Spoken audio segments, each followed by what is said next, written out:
Okay, calculus, I'm going to try and do just a voiceover of the notes we took today so you can kind of hear me talk you through the examples. Let's go into this slide here. So what we're going to be doing here today is looking at continuity versus discontinuity. And basically, if you have a graph where you can trace it without lifting your pencil, it would be considered continuous. And for us to have a continuous function, all three of these criteria right here have to be met. Sorry about that. So it's being very fussy here. Okay, so these three criteria have to be met. I showed the class a few graphs like this today. I said, okay, what if we had a graph like this? And let's say this is at 2, and this is at, say, 3, and this is maybe at 1. This would definitely be considered discontinuous. You can see there's a jump in your graph. So what's happening here is that your function value is defined at 2. However, your limit value as x approaches 2 of f of x does not exist. Coming in from the left side, you're at 3, and coming in from the right side, you're at 1. So the limit doesn't exist. So because the limit does not exist, we have discontinuity at x equals 2. We compared that to this graph. Let's see. Yeah, hang on. 123, bus 1, 2, 3. We compared that to something like this earlier today. So if this is at 2 and this is at 2, we have continuity, and that's because f of 2 is 2, and the limit as x approaches 2 is also 2. I should have my f of x in there.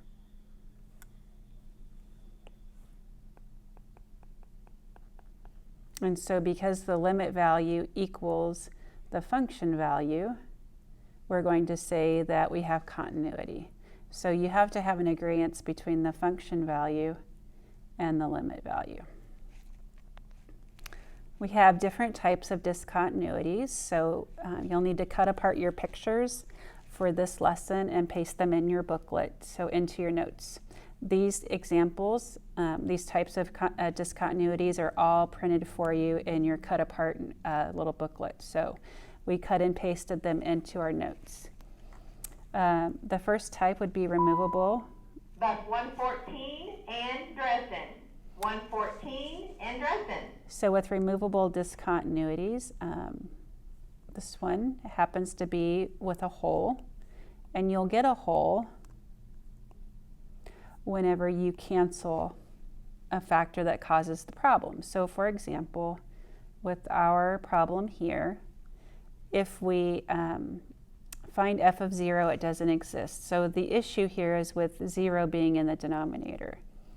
If we cancel out the x, we've taken care of the problem basically of discontinuity there. So we removed the factor. So just keep in mind when you cancel out a factor, you removed the issue. So this would be removable discontinuity. This is what's left, and that's called a newly defined function. And with that newly defined function, that's actually what you're graphing. And so I went from there to here, and I actually graphed it to show the class what that would look like. You're going to put a hole where if x were 0, what that coordinate would be. So the hole goes right here at 0, -2. And that 0 is coming from right there. I'm sorry, the 0 is coming from what I divided by. I divided by x. And if I plug in 0 right here, I'll get -2.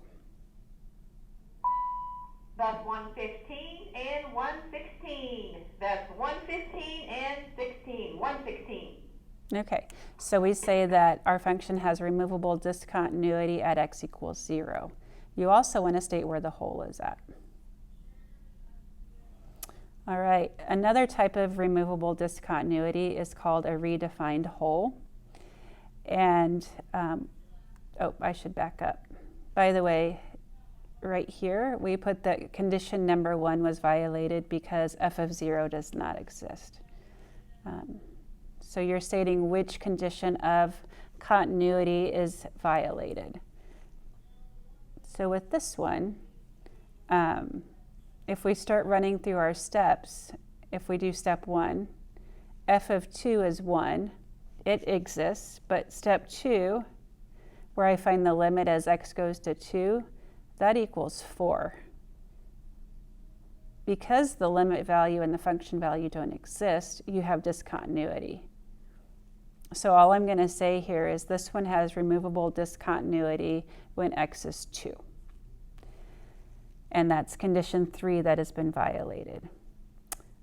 This type is considered a redefined hole, and that results from a piecewise function where the equation follows one rule for every value except 1. At that one value, the function is redefined in another place than the hole left by the rest of the equation. So right here we have x squared defined everywhere but at 2, and then we pick up the hole right here and we put it at 1, 2. So this is called a redefined hole. This one is another type of discontinuity, but it's considered non-removable, and it's because you basically have an asymptote. So when I look at this function right here, I can't do anything about the fact that I have 1 over x minus 2. I can't cancel anything, I can't clean it up, etc. If I try to find f of 2, it does not exist. So condition 1 is violated. I'm going to say I have non-removable discontinuity when x is 2, and x is 2 is my vertical asymptote. And we're going to be stating explanations, so this is the kind of thing we're looking for in your homework. All right, this one is called an undefined region. So with the square root function, for example, you guys know that it is defined, the domain for a square root function is 0 to infinity. So if I look at an x value outside of that domain, say -2, it's not continuous there. The graph is continuous over the domain. And so what we're looking for here is that if I try to find f of -2, it's not going to exist. So condition 1's violated first. And right here, these are ways we can talk about continuity or discontinuity with this particular function. So you can always say where a graph is continuous or where it's discontinuous. So that's what they've done here. And you can read that. And bus 107, come on down, bus 107. Okay, to have continuity on a closed interval, we use the square brackets. If you see an open interval, it has parentheses. So a closed interval has endpoints. So we have endpoint A, we have endpoint B. Okay, if we're going to be continuous from over A, B, we have to show that the limit from this side of A equals the function value right here, and that's what they're saying right there. And then I also have to come in on the left side of B. That has to equal the function value there. If those criteria are met, then we say the function is continuous from A to B on the closed interval. And so the next slide has you discuss the continuity there. So we talked about in class how to graph this first. Some students didn't know what that shape was. So I had them square the x and the y. I had them square both sides. Can you tell it's the end of the day? I'm getting kind of tired here. All right, 1 minus x squared. Take your x squared to the other side. And you guys would recognize then that you have a circle. So when you see the positive square root, that is the top half. That's the top half of your circle. All right, we know that this top half of the circle is defined from -1 to 1. That's its domain.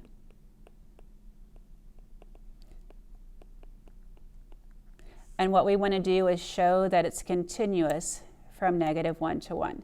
So I'm going to write this out for you. I know you can read what's on the slide, but hopefully me narrating it will help you a lot.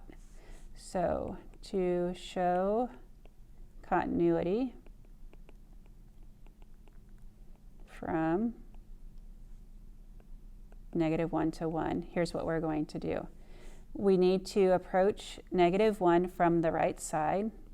So step 1, the limit as x approaches -1 from the right side of f of x, that's going to be 0. And then the function value at -1 is also 0. So the right-sided limit is 0 and the function value is 0. So these agree.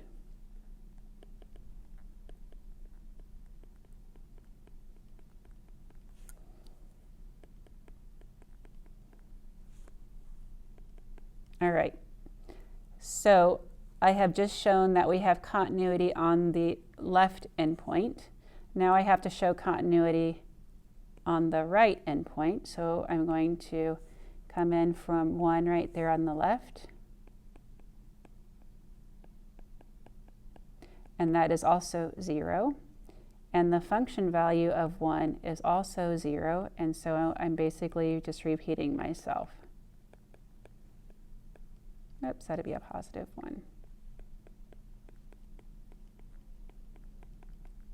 All right, because you've shown all of this, we have continuity from -1 to 1. So therefore, f of x is continuous from -1 to 1. I should add the word on. And these 3 little dots mean therefore. That's shorthand math notation for therefore. All right, you're going to be doing this type of thing on your practice problems. So when you look at your practice problems 9 and 10, this is what you're doing. So make sure you follow those notes for 9 and 10. Okay, moving back up here.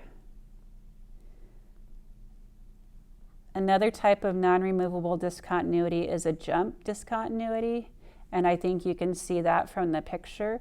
That would be 2 disconnected pieces from a piecewise function.